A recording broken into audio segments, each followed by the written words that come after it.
Hey, this place is off limits. I'm a consultant with the police. I'd like a few words with Namatame-san. May I go in? This is Unit 252, requesting confirmation on an ID. Name of Naoto Shirogane. Huh? Ah, understood. I see. Well, you're on the list. I can give you a few minutes, but I'll have to record your conversation with him for security purposes. Not that I expect you'll get anything coherent out of the guy. He's been spouting nothing but gibberish. I'd like him to accompany me as well.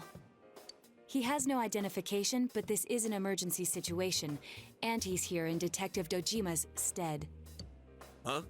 Detective Dojima sent him? I wasn't informed of this. I'll vouch for his identity. Well, I guess it's better than dealing with the man himself. We have our hands full with the transport procedures, so the last thing we need is Detective Dojima running wild. Detective Adachi is busy somewhere too. This is Unit 252. Huh? I see. Has something happened? There's something about a suspicious object out in the lobby. Ah, well then, this works out nicely. You should back up your colleagues downstairs. We'll keep watch over Namatame-san. A disturbance in a hospital lobby, after all. It sounds serious. If anything happens, hit the nurse call button. I'll leave the rest to you. Understood. Please be careful. I knew they were undermanned, but I didn't expect it to go this smoothly. Wow! There's nothing much inside that suspicious object, so he won't be gone long. All right, and now's our chance to talk to Namatame.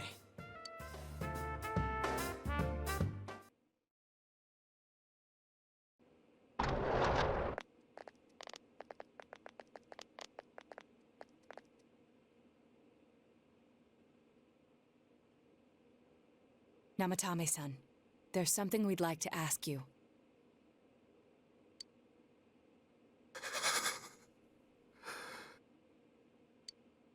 It's tempting to think that you were the culprit behind this entire case. And to be honest, there are many in this town who hope you are. But we are here to learn the truth. So please, answer our questions. Huh?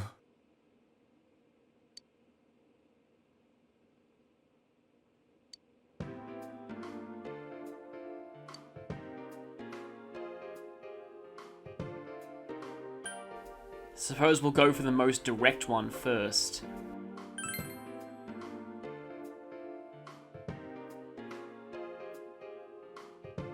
They were killed. I couldn't save them. So saving means...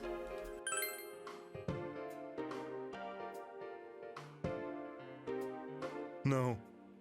If nobody saves them, they'll be killed. That's why I put them in there. Okay, put them in there. In that case, who did you put in first?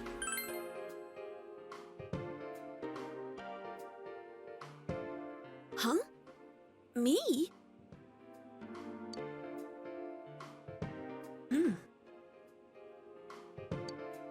Then tell me if my estimation is correct so far.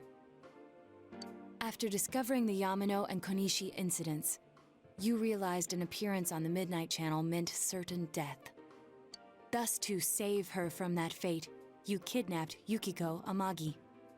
You couldn't let her be killed, so you threw her into the TV, preventing the killer in this world from reaching her. And you repeated the process as more individuals appeared on the Midnight Channel. It all falls into place. His body is weak, but his mind is sound. He's trying to tell us the truth. Yeah, but if the stuff he's saying is true...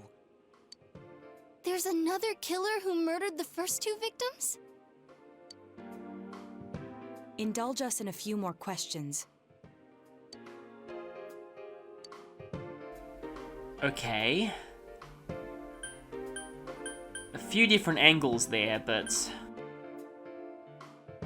I'm not sure he'd even know this, but it won't hurt to ask. I have no idea. I want to know that too. Okay. He doesn't seem to be working with them, so he's not an accomplice, at least not willingly.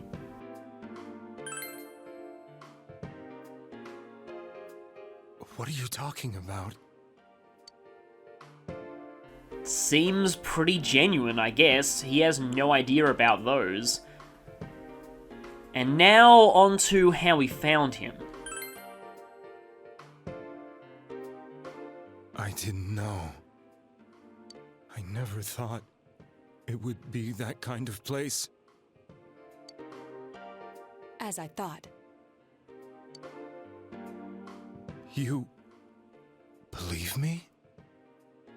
Did they find him? Did they find the one who did such cruel things?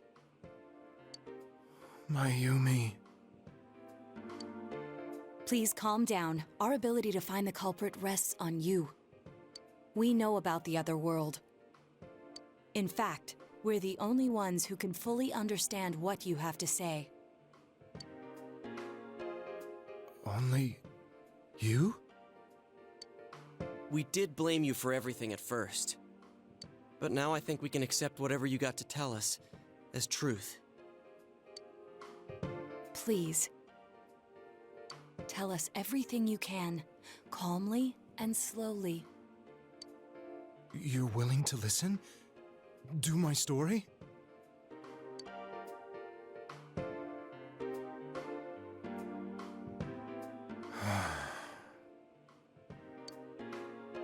All right.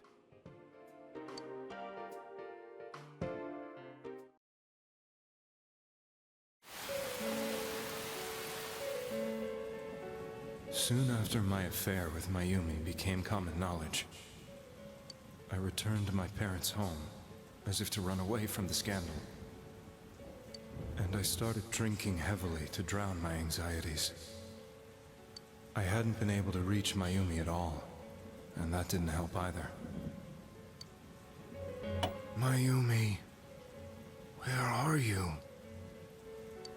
She'd been disgraced on all the afternoon shows, and forced to resign from the program she was on. I caused her so much trouble. I wanted to at least apologize to her, but I couldn't even do that. I lost the will and energy to do anything.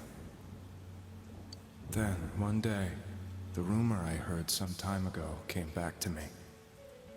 Since I had nothing better to do, I sat down blankly in front of the TV and watched my own reflection. And all of a sudden, there was Mayumi. Mayumi? Is that you? The Mayumi inside the TV looked as if she was calling to me for help. Mayumi? Mayumi! When I reached out unthinkingly to touch her, my arm disappeared into the TV, as if I had dipped it into a pool of water. I was so shocked that I lost my balance and nearly fell face first into the TV.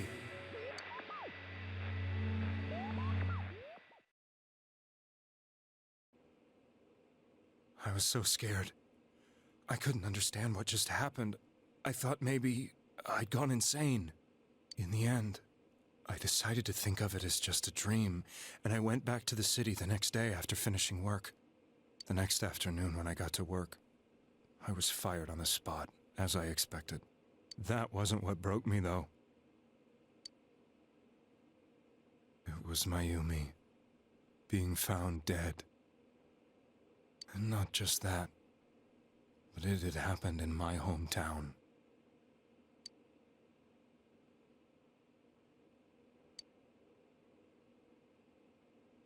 I was dumbstruck. But later on, I remember the image of Mayumi I'd seen that night. Was it not a dream? Could it really have been an SOS from Mayumi?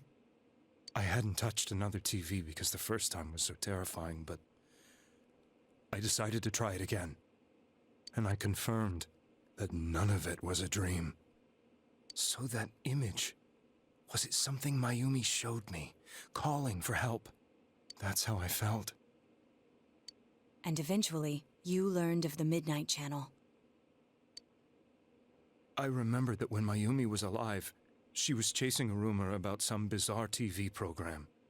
I'd heard about it before, but I thought it was just an urban legend. But then Mayumi appeared on it, and later turned up dead. The more I thought about it, the harder it became to believe that the two events were unrelated. Soon after that, I came back to Inaba to answer the police's questions. I'd lost my job, and I wanted to know the truth of Mayumi's death for myself. Then, on another rainy night, someone else appeared on the Midnight Channel. It was a girl. She looked like she was calling for help, just like Mayumi. The first thing that came into my mind was, maybe this girl will be the next to die. And that was Saki-senpai. I'd been following all the news about Mayumi, so I noticed right away that she was the girl who found Mayumi's body. And if my hunch was right, she'd be the next victim. I didn't want her to die the way Mayumi did. So I desperately kept watching. I was consumed with the idea of rescuing her. Then, little by little, her image on the screen came into sharper focus. It became sharper? How did you find out it was her? After I came back, my father couldn't bear to see me in such low spirits, and gave me a job with the family business. I met that girl when I delivered a package to the liquor store.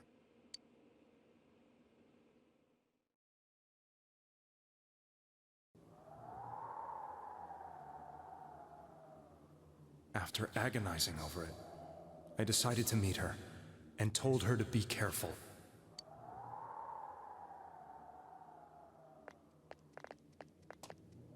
But that same night, on the TV,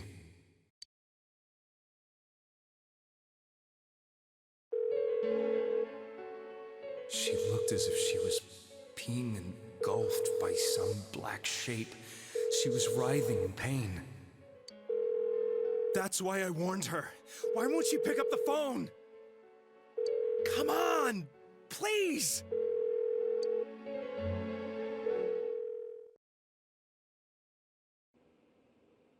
The next day, they found her dead. I knew she was going to be murdered, but I couldn't save her. I blamed myself, thinking there must have been something I could have done. There was no one who depended on me. Nobody at work, not even my wife. Mayumi was the only one who accepted me for who I was. But she was murdered, and the same person killed another girl. I was beside myself. I couldn't forgive myself for doing nothing. You really did love Miss Yamano. Yes, from the bottom of my heart. Before I was married, my wife made it big in show business. I was happy for her, but it put a strain on our relationship. I think I can kind of relate. It was around that time when I met Mayumi. She was interviewing our candidate for the next election. She was a big-name announcer, but she only worked with local stations, and her attitude towards work was similar to mine. We both came from Inaba, so she was easy to talk to. I knew it was wrong, but I couldn't help getting intimate with her. She gave meaning to my life. Soon after Saki-san was found dead, yet another girl appeared on TV. That was you.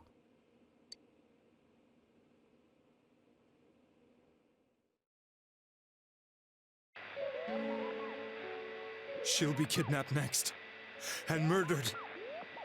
I can't let her end up like Mayumi and that other girl. This time, I'm gonna do something. My opponent was a murderer who left no clues to his identity.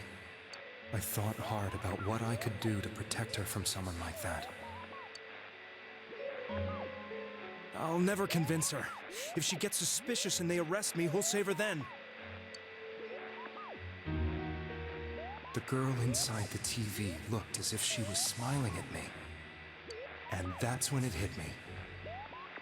I apparently had the power to go through the TV screen to the other side. Then, what if I put her into the TV and give her shelter there before the killer gets her? What are you trying to tell me? That it's safe over there? Is that it? The girl inside the TV seemed to smile at me again. And I thought, no matter what kind of place it might be, it's better than being slaughtered. Once things calmed down, I could just let her out again.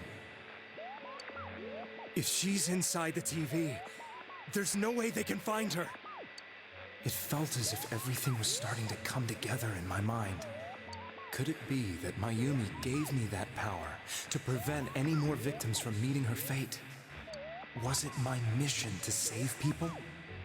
But there was a big problem. If I explained the situation to the victim, they wouldn't understand. I had already tried that and failed miserably. It seemed the only thing I could do was to take them away. If that was my mission, I'd just have to do it. Or so I thought. Mayumi, please lend me your strength.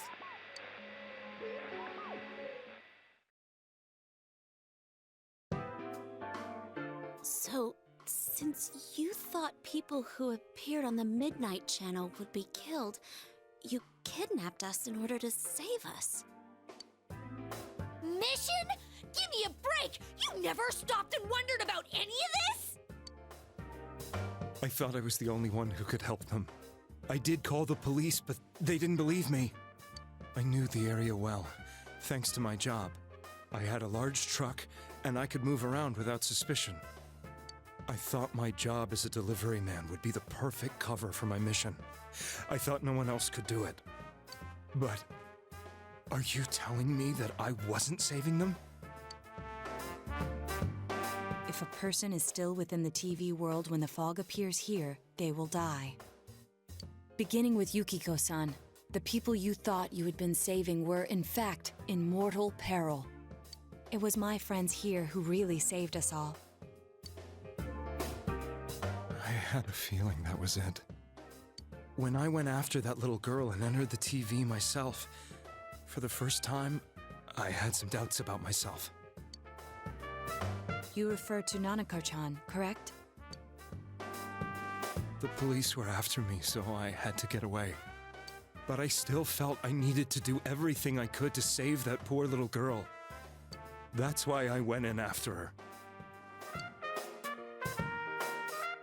But the TV world was completely different than I imagined.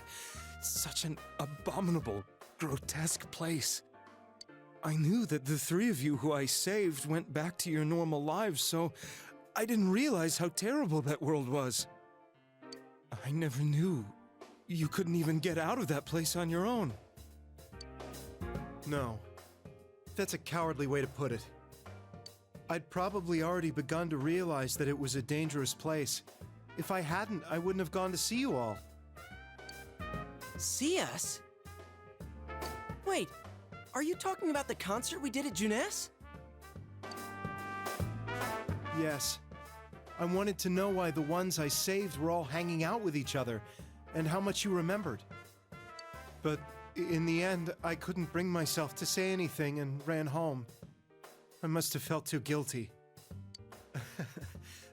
But all the doubts and anxieties I'd been unconsciously suppressing exploded out when I entered the television myself. I thought I was going insane. I probably did. And you know the rest. When I came to, I was lying in a hospital bed. You really were trying to save people. But I ended up doing just the opposite. What a fool. I always wanted to enter the world of politics and become useful to society. But after losing my job and the woman I loved, all I had left was this power. I convinced myself that world was some sort of sanctuary, and I secretly believed myself to be a hero.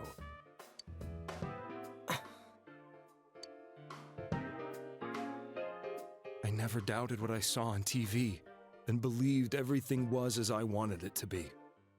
I didn't think for myself at all. That's why I couldn't protect them. I'm to blame for all of this.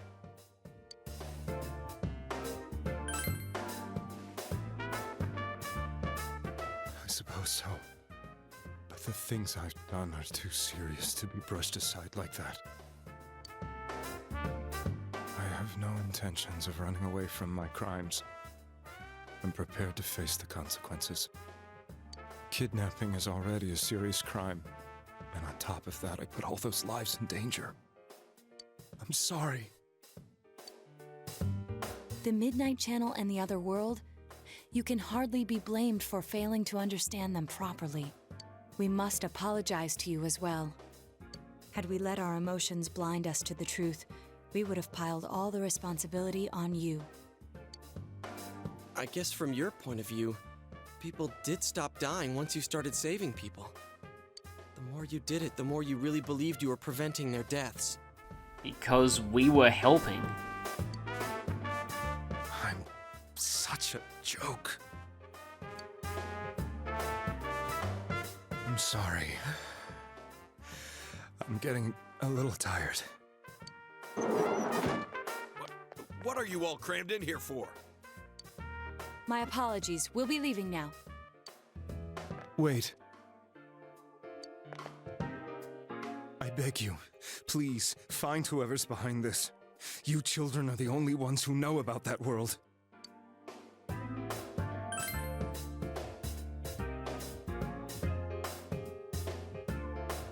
It's all clear now. He never committed any murders.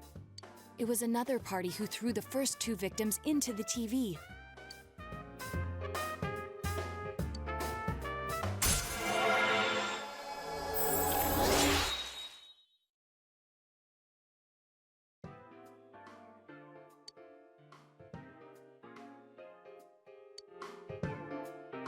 Now get out of here! I told you, he's almost ready to be transported. We can't have anything else happen. Sheesh. I better not see you rascals here again. I think we've already got out everything we needed to. Nanako-chan looks like she's in pain. She's fighting for dear life. This was the last place we saw Teddy, right? He was so worried about her.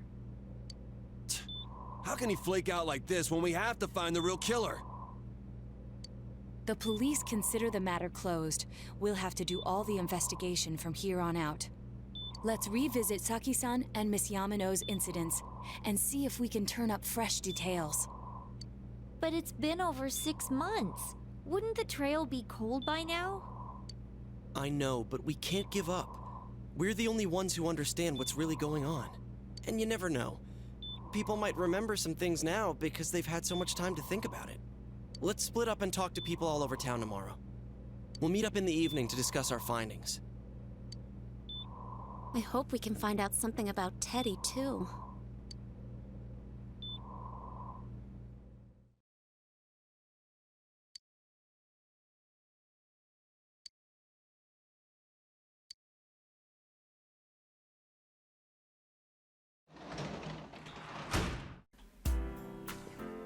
Well, that was a very eventful day. If we check our social link progress...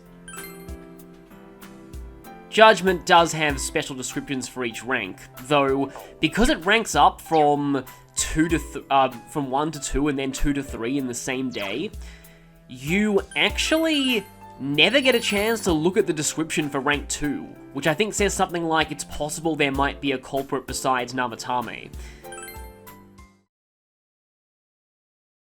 Now that we've heard Namatame's full story, I can finally talk about the symbolism in his dungeon and boss fights. You can see why I didn't mention any of it before. It's almost impossible to discuss any of it without spoiling reveals surrounding him, namely that he isn't the true killer. Though before I get into that, one thing that I want to mention now, I didn't say it in the heat of the moment because it would have killed the mood, but you can really tell Namatame's lines talking about the concert were added in Golden. No. If nobody saves them, they'll be killed. That's why I put them in there. No. That's a cowardly way to put it. I'd probably already begun to realize that it was a dangerous place. If I hadn't, I wouldn't have gone to see you all. I'm not sure if it's the same voice actor. I want to say it is, but maybe their direction was a little bit iffy because their tone doesn't really match the way Namatame's voice sounds for the rest of this scene. I know that in the anime, Namatame was voiced by Matthew Mercer instead of his original voice actor, but I'm pretty sure that's not the case for Namatame's new lines here. I like to think I'd know Matthew Mercer if I heard him. Anyway, on to symbolism. So firstly, the Heaven Dungeon itself. It's a very interesting location because it comes from the minds of both its victims, Nanako and Namatame. For Nanako, it's her desire to see her mother again and her belief that her mother went to heaven. For Namatame, however, the dungeon takes the form of heaven both due to his messiah complex and his belief that the TV world is a safe haven from the killer. And while Kunino Sagiri is not Shadow Namatame, the art book does confirm that this giant amalgamation of shadows only took the form it did after merging with him. And designer's comments explicitly reveal that it is symbolic of Namatame's issues, so let's go into that. Firstly, Kunino Sagiri is actually a figure from Japanese mythology, though they're a fairly obscure deity. A child of the mountain god or Yamatsumi, they're a spirit of fog that represents the land, hence the Kuni part of their name, which can mean country. However, other than the association with fog, there's really no connections between the game Kunino Sagiri and the mythological one. I'll first mention the aspects of its design symbolism that are explicitly stated to be the opinion of the character designer from the art book, before going into my own theories. The art book says that it's meant to represent Namatame's blind faith that all of his actions are the correct ones, and that they're in the service of justice. We can see this in his almighty skill unerring justice, along with him having the God's Judgment ability, which is light-based. I personally think it's somewhat fitting that this boss can use every element besides darkness. It ties into Namatame ignoring the potential negative consequences of his actions. According to the character designer, this being represents what Namatame might think an angel looks like. One other detail from the art book that I actually find really cool is that Kunino Sagiri's eyes are always looking in different directions. This represents Namatame's inability to see the truth of things, because he never stops to deeply think about anything he's doing. The circles around this boss's head are perpetually turning, representing something absolute and, like one of this boss's skills, unerring. Again representing Namatame's unshakable faith in his actions. This shadow's head was designed to look old. According to the character designer, it's meant to give it a feeling of being unreliable, or perhaps not something you should trust to make major decisions. There is also the matter of the TV antenna on its head. This does represent the Midnight Channel in general, but antennas are devices that allow something to receive a signal from somewhere else, which hints that Namatame may secretly be being manipulated by someone else. Going along with this, and this is entirely my personal opinion now, but I've always thought this shadow looked a lot like a puppet. The wheel on top is a bit like the strings of a marionette, and the way its mouth moves also feels very puppet-like to me. I feel like this is indicative of Namatame only being a puppet of the true killer. Another interesting piece of info the art book reveals is that Kunino Sagiri went through a lot of concept sketches, and it seems like it took a while before its final design was settled on. From the looks of things, it seems like most of the other bosses, they had the core idea of what they wanted to do right from the start. You can see some notes on these sketches suggesting other possible concepts for this boss, such as a superhero, a Sentai outfit, a knight, or a priest. I personally feel like the hero and knight ideas would have also been very symbolic of Namatame, but they might also have been a bit too indicative of his true motives and how he sees himself, so I can see why they didn't go with them in the end. The godlike figure for the end of heaven is a bit of a cliche, but it's vague enough that you don't know its full significance until after you fully interrogated Namatame. One more thing, Kuni no Sagiri does not have an arcana. However, I personally believe that Namatame in general is very representative of the reversed justice arcana, which fits seeing as the dungeon was also born from Namako, who is the justice social link of the game. Reverse justice can mean acting without thinking of the consequences, and not taking responsibility or owning up to your mistakes. It can also represent making decisions tainted by personal bias. In Namatame's case, he believed himself to be a savior the whole time, and this led him to never even attempt to enter the TV world on his own and confirm if it really was as safe as he thought. However, in his conversation with the party, Namatame is beginning to take steps towards the upright justice arcana, acknowledging that he put people in danger, accepting that his actions were wrong, and being willing to face the consequences. Overall, Namatame is a really great foil to the whole investigation team. He really was very much like us, just wanting to rescue people from the killer. The problem was that he never made an effort to fully research and understand the TV world before taking action. As a result, he ended up acting while blind to the truth, and that almost led to disaster. In fact, it actually does if you don't save one of the victims in time. And speaking of which, the non-standard game overs for missing a deadline are even more tragic and horrifying now that we know this, because imagine how Namatame would feel in those situations.